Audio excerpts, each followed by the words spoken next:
हर कोई आज एक दिली तकलीफ और दर्द को महसूस करेगा। आज एक दिली तकलीफ और दर्द को महसूस करेगा जो भारत के संविधान और भारत के डाइवर्सिटी, भाईचारगी, प्लुरलिज्म पर जिस किसी को आज भी अटूट भरोसा है और यकीन है। आज का ये फैसला सीबीआई कोर्ट का भारत की अदालत की तारीख का एक काला दिन है। और मैं ये इसलिए कहता हूँ क्योंकि सुप्रीम कोर्ट ने 9 नवंबर को जो सिविल डिस्प्यूट के मुकदमे का फैसला दिया था, जजमेंट में सुप्रीम कोर्ट ने कहा था, अंग्रेजी में कहता हूं कि सुप्रीम कोर्ट ने कहा था कि it is an egregious violation of rule of law. और सुप्रीम कोर्ट ने यह भी कहा था कि ये calculated act of destroying a public place of worship. अब मैं ये समझने से कासिर हूं कि अगर सुप्रीम कोर्ट ये कहता है कि egregious violation of rule of law, तो क्या कोई जादू से मस्जिद को शहीद कर दिया गया था 6 दिसंबर को? क्या कोई जादू से वहां पर 28 और 29 दिसंबर की रात 49 में मूर्तियां रखी गई थी? क्या कोई जादू से उसके ताले खोले गए थे जब राजीव गांधी प्राइम मिनिस्टर थे? इसीलिए मैं ये कहता हूं कि सुप्रीम कोर्ट ने जो बात कही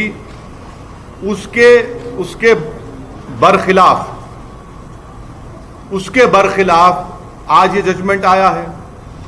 और ये मैं कहने पर मजबूर हूं कि violence page for you politically.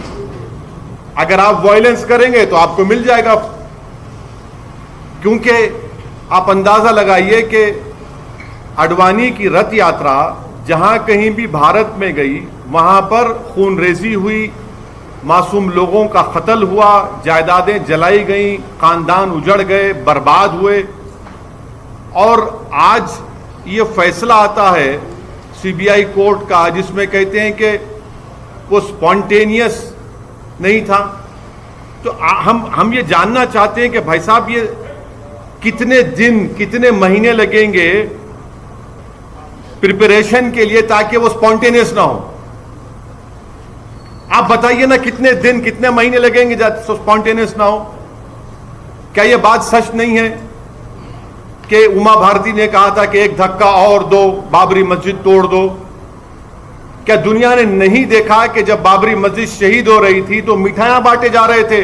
Advani, Murli Manohar Joshi, Uma Bharti, ये सब लोग तो मिठाई खा रहे थे, खुशियां मना रहे थे। कैसा ये फैसले पे आज आ जाती आप? आखिर पैगाम क्या देना चाह रहे आप? पैगाम क्या देना चाह रहे? पैगाम यही मिल रहा है कि वायलेंस पेज, मास वायलेंस पेज। आप अंदाजा लगाइए कि 1950 से अब तक इस मसले में मुसलमानों को इंसाफ नहीं हुआ, और आज ये फैसला आता है 28 साल के बाद। हम आज भी कह रहे हैं, अगर ये मस्जिद नहीं शहीद होती तो क्या 9 नवंबर का सुप्रीम कोर्ट का फैसला आता था?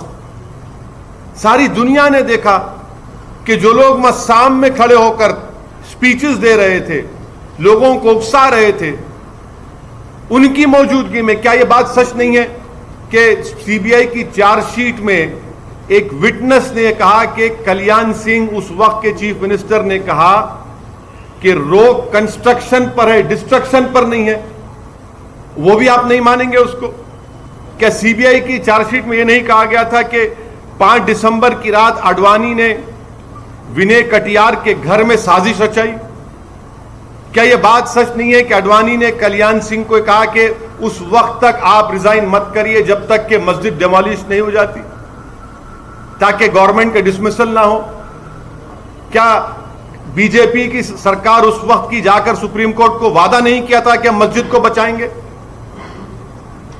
ये फैसला मुझे कहना पड़ेगा कि ये judgement satisfies the collective consciousness of Hindutva and its followers and its ideology. ये जजमेंट का यही है. किसने तोड़ा फिर मस्जिद पर? हम पूछना चाहते हैं, जब 6 दिसंबर 1992 को मस्जिद शहीद हुई थी, उस वक्त मैंने अपने आप को एक हेल्पलेस महसूस किया. मैंने अपने आप को अपने लिए एक ह्यूमिलिएशन समझा कि मैं अपनी एक शर्म महसूस हुई कि मैं अपनी मस्जिद को बचा नहीं सक रहा हूं, और आज आप ऐसा फैसला देते हैं. तो फिर आखिर इतना सब जो इन्वेस्टिगेशन हुआ, कैसा क्या हुआ? एक और बात आपको समझने की जरूरत है कि आडवाणी को हाईएस्ट सिविलियन अवार्ड दिया गया बीजेपी गवर्नमेंट तरफ से. एक्यूज हैं. तभी हमने कहा था कि देखो, मैं प्रेस कॉन्फ्रेंस में कहा था कि आडवाणी को ये हाईएस्ट सिविलियन अवार्ड दिया जा रहा है. आज उसका नतीजा हम देख रहे हैं. उमा भारती, अच्छा आप एक और आदमी का नाम ले लीजिए, हिंदुस्तान टाइम्स में आया कि भगवान गोयल कोर्ट के बाहर कह रहा है, कोर्ट के बाहर फैसला देने से पहले कोर्ट के बाहर कह रहा है कि हां, मैं एडमिट करता हूं कि मैंने डेमोलिशन में हिस्सा लिया. वो बीजेपी में उस वक्त का नॉर्थ इंडिया का शिवसेना का चीफ था. कोर्ट के बाहर कह रहा है और कोर्ट में जाकर कोर्ट बरी कर देता है लोगों को. तो ये मेरे लिए बहैसियत एक भारत के मुसलमान के लिए, जो मैं 6 दिसंबर 1992 को जो मुझे एक ह्यूमिलिएशन और बेबसी जो मैं महसूस किया था, आज मैं वही महसूस कर रहा हूं. इंसाफ नहीं हुआ इस मसले में. इंसाफ नहीं हुआ इस मसले में. जिन लोगों के इशारे पर, जिन लोगों की मौजूदगी में, जिनके तकारीर के जुमलों पर ये वायलेंस, तशद्दुद हुआ, क्रिमिनल एक्ट जिसको सुप्रीम कोर्ट ने कहा, आज वो पूरे के पूरे बरी हो गए.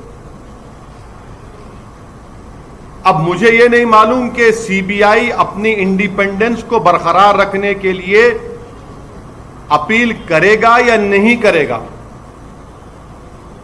और मुझे यह भी नहीं मालूम कि अगर अपील करेंगे तो कितना टाइम लगेगा अपील की सुनवाई के लिए. मगर अपील करना चाहिए. यह नाइंसाफी पर मबनी है, बिल्कुल नाइंसाफी पर मबनी है. इसको कोई भी सही सोचने वाला भारत का शहरी इसको सवाल करेगा कि भाई ये क्या इंसाफ हो रहा है, क्या ये इंसाफ हुआ? हरगिज़ इंसाफ नहीं हुआ. सारी दुनिया जानती है, सब जानते हैं कि बीजेपी, आरएसएस, विश्व हिंदू परिषद, शिवसेना, इन तमाम की मौजूदगी में और साथ ही साथ कांग्रेस पार्टी, इसकी जड़ कांग्रेस पार्टी है. इनकी हुकूमत में मूर्तियां रखी गई, इन्हीं की हुकूमत में राजीव गांधी ने ताले खुलवाए, शिलान्यास किया. इन्हीं की हुकूमत थी कांग्रेस की जब मस्जिद शहीद हुई, और आज ये फैसला आता है. इसीलिए मैं मानता हूं कि ये हमारी भारत की अदालत की तारीख का एक काला दिन है. सर, ये भी आप हमेशा कानून को मानते हैं, हमेशा कोर्ट जो है, कोर्ट जो फैसले होते हैं उसकी बहुत इज्जत करते हैं, लेकिन जैसे नतीजा ऐसा अगेंस्ट में आता है तो आप कोर्ट को भी यह कर देते हैं, क्यों सर? नहीं, कोर्ट, देखिए, सुप्रीम कोर्ट का फैसला आखिरी होता है. ये तो फैसला आखिरी नहीं ना, और कोर्ट के फैसले को नहीं के खिलाफ या उससे डिसएग्री करना कोई कंटेम्प्ट नहीं है. मैं तो आपको तमाम दलाइल दे रहा हूं, ये तमाम दलाइल दे रहा हूं. जजेस भी सब देखे होंगे ना सर? क्या? वही तो हम कह रहे हैं ना, ये देख के कैसा फैसला दिया आप, वही तो हम पूछ रहे हैं. वही तो हम कह रहे हैं कि आप ही की चार्जशीट में आप ये लिख रहे हैं कि कल्याण सिंह ने कहा कि रोक कंस्ट्रक्शन पर है, डिस्ट्रक्शन पर नहीं है. उमा भारती ने कहा कि एक धक्का और दो. आडवाणी को, मुरली मनोहर जोशी को, उमा भारती को, बाल ठाकरे को, राजीव गांधी को शोहरत कैसे मिली पॉलिटिक्स में भारत में? इसी वजह से मिली ना. इनको पॉलिटिक्स में अगर शोहरत मिली, सत्ता मिली, कैसे मिली? इसी वजह से तो मिली कि आपने हमारी मस्जिद के ताले खुलवाए, मूर्तियां रखी और हमारी मस्जिद को शहीद किया आपने. इसीलिए तो आप होम मिनिस्टर बन गए, इसीलिए तो आप गंगा की सफाई के मिनिस्टर बन गए, इसीलिए तो आप एचआरडी के मिनिस्टर बन गए, इसीलिए तो आप कल्याण सिंह गवर्नर बने. भाई आपने मुझे खत्म करके मेरी बर्बादी के ऊपर आपने अपना सियासी महल तामीर किया और आज आपको क्लीन चिट दिया जा रहा है। आज आपको क्लीन चिट दिया जा रहा है, यह अफसोसनाक बात है। आगे क्या करने का विचार है सर? आगे अब यह देखना है कि सीबीआई अपनी इंडिपेंडेंस को बरकरार रखने के लिए अपील करेगी या नहीं करेगी। और अगर सीबीआई नहीं करती तो मैं मुस्लिम पर्सनल लॉ बोर्ड के जिम्मेदारों से अपील करूंगा कि वो इसके खिलाफ अपील करें। फैसला आता है और लॉ मिनिस्टर अडवाणी के घर को पहुंच जाते हैं। आप बताइए क्या पैगाम दे रहे हैं आप उन लोगों को जो भारत की खूबसूरती को मानते हैं, इंसाफ को मानते हैं? क्या पैगाम दे रहे हैं उन मीडिया के लोगों को जिन्होंने अपनी जानों को खतरे में डालकर कोर्ट में जाकर बयान दिया? उन पुलिस के ओहदेदारों पर जो अडवाणी के सिक्योरिटी में थे, उन्होंने कहा कि हां यह तमाम प्री प्लान था। क्या कोई जादू हुआ था क्या उस दिन? फिर किसने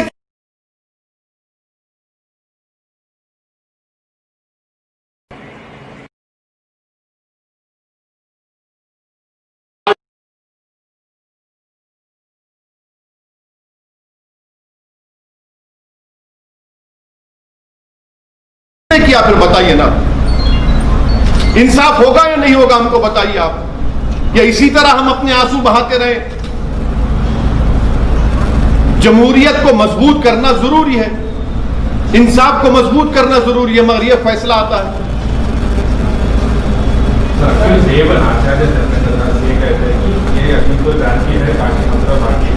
जहां जहां इस तरह के दाग है उनको जल्द हटाया जाएगा। क्या कहेंगे?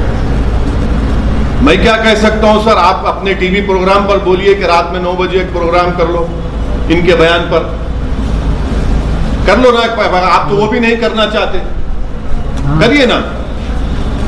आज आपने बाबरी मस्जिद की डिमोलिशन में जिन लोगों पर क्रिमिनल केस था उनको एक्सोनरेट करके आपने उनको पैगाम दिया है कि चलो आगे चलो, काशी और मथुरा को जो करना है करो, हम तुम्हारो क्लीन चिट देते जाएंगे। जहां तुम्हारी आस्था का मामला आएगा हम उस पर तुमको मदद करते जाएंगे। तुम ठहरो, तुम अंदर घुसकर उसमें ईदगाह में अब दोबारा मूर्ति रख दो, हम तुमको दे देंगे वो। यही तो हो रहा है ना। आप अंदाजा लगाइए रूल ऑफ लॉ फिर क्या होगा। रूल ऑफ लॉ इससे क्या होगा? सुप्रीम कोर्ट ने कहा non egregious violation of rule of law. तो क्या रूल ऑफ लॉ का वायलेशन नहीं हुआ? सुप्रीम कोर्ट ने कहा calculated act of destroying a public place of worship, और आप कहते हैं कि स्पॉन्टेनिटी नहीं थी। फिर क्या होगा? श्री कृष्णा कमीशन मुंबई में, उसका इंसाफ नहीं हुआ।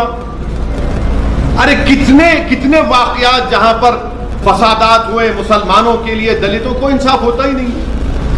और आजकल आप आज शाम से आप सुनेंगे कि ये जो बड़े बड़े ज्ञानी लोग हैं, लुक अहेड, भूल जाइए, आगे बढ़िए। अरे आगे कैसे बढ़ेंगे हम? आगे कैसे बढ़ेंगे? सारी दुनिया की आंखों के सामने 6 दिसंबर को मस्जिद को शहीद किया गया, डिमोलिशन किया गया। मैं भूल जाऊं? क्या क्या भूलूं? बताओ मेरे से आप। कितने मेरे बर्बादी के दास्ताने फसाने तुम्हारे सामने रखूं ताकि तुम्हारे कलेजे में जो अगर दिल है तो उसको धड़कन हो, उसको तुम मेरी तकलीफ को महसूस कर सको। क्या पैगाम दे रहे हैं आप इस फैसले से? हम उम्मीद करते हैं कि सीबीआई अपनी इंडिपेंडेंस के लिए अपील करेगा। मुझे नहीं मालूम करेगा नहीं करेगा, तो मैं तो गुजारिश करूंगा all India Muslim personal law board के जिम्मेदारों से कि वो अपील करें इस जजमेंट के खिलाफ।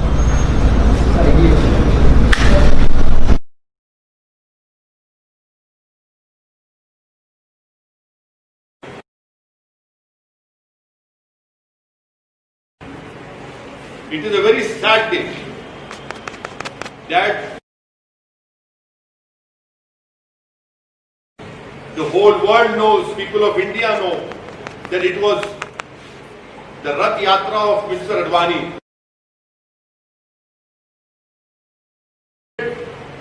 Havoc, it created loss of life of innocent people, it destroyed It was the BJP government of Kalyan Singh which went to Supreme Court and gave a solemn affirmation that will protect the Babri Masjid. The visuals that on the day of 6 December, Mr. Advani, Joshi and all the other 32 accused were sitting on the dais. They were rejoicing in the democracy.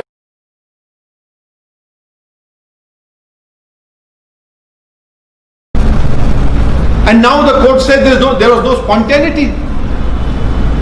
There was no conspiracy. Then please enlighten me.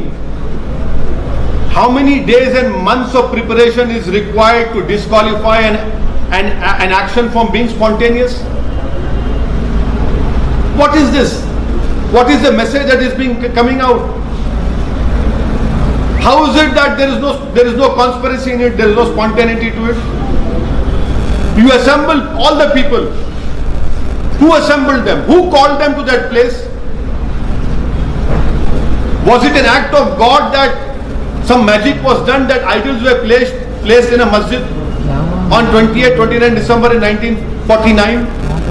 Was it a magic show that locks were opened? Was it some sort of magic that on 6 December the masjid was demolished?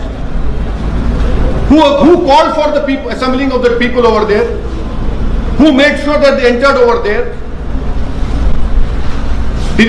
Isn't it true that the CBI charge sheet says that Kalyan Singh said in Hindi that road construction par hai, destruction par nahi hai? Didn't the CBI charge sheet say that on 5th of December Advani conspired and made a conspiracy in the house of Vinay Katiyar? Isn't there proof that Advani told the then Chief Minister Kalyan Singh that don't resign until the masjid is demolished so that your government is not dismissed? Didn't Kalyan Singh as the Chief Minister went to Supreme Court and said we'll protect the structure? Isn't it true that on 9th of November last year the Supreme Court said that the demolition is a calculated act of destroying a public place of worship? Didn't the Supreme Court say that it's an egregious violation of rule of law? All these are facts. And how is it that all of them are exonerated? Even while going inside the court, one Bhagwan Goel, who was the North India chief of Shiv Sena, now is in BJP, said, yes, I demolished the Babri Masjid. Where will rule of law go? As a proud Indian Muslim, on 6th of December, I felt shame, humiliation, desperation, helplessness. That same feeling I'm feeling now. That same humiliation, desperation and helplessness I'm feeling now. That people who presided over the demolition of a masjid are going scot-free. And I had warned the nation through all of my media friends that when Advani was conferred the highest civilian award, I knew on that day that yes, this will happen. And please tell me, as an Indian Muslim, my question is, how did Advani become famous? How did Murli Manohar Joshi become famous? How did Rajiv Gandhi become so much famous? Because they presided over the demolition of this Babri Masjid. Advani became the Home Minister, Murli Manohar Joshi became the HRD Minister, Uma Bharti became a minister and was given the charge of cleaning the Ganga. Isn't this is the same Madam Uma Bharti said, ek dhakka aur do, Babri Masjid ko tod do.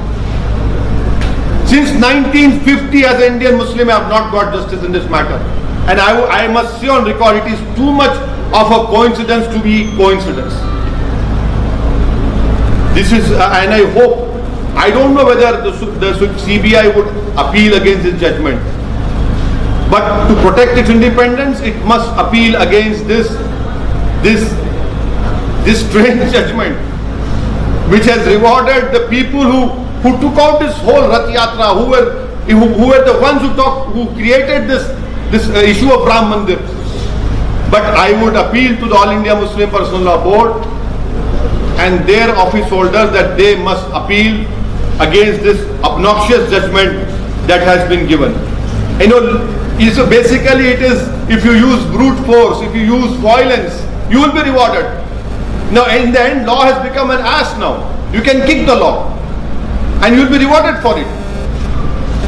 It is a very sad thing. So one of the accused, including Evan, has said that the next is the term of Kashi and Mathura and will use the Ayodhya votes, Talwar. I have been telling you since the Supreme Court had given the civil judgment that this will open a can of worms, not only Kashi, Mathura, but many places where masjids are standing right now for more than 400 years. Now the dispute will start. Now the dispute will start because these people, they have been rewarded. Their intentions and their whole belief has been strengthened now, and definitely they will go ahead. And please don't forget the role played by Congress party. Today's judgment had come because of Congress party also. Had the Congress party removed those idols in 1949, this judgment would not have come. Had the Congress party, when Rajiv Gandhi was the Prime Minister, not opened the gates of Babri Masjid, the locks of Babri Masjid, this judgment would not have come. Had the Congress party protected the Babri Masjid on 6th December, this judgment would not have come. This is a very, very sad day. And as an Indian Muslim, I feel a sense of shame, helplessness and humiliation which I felt as a youth.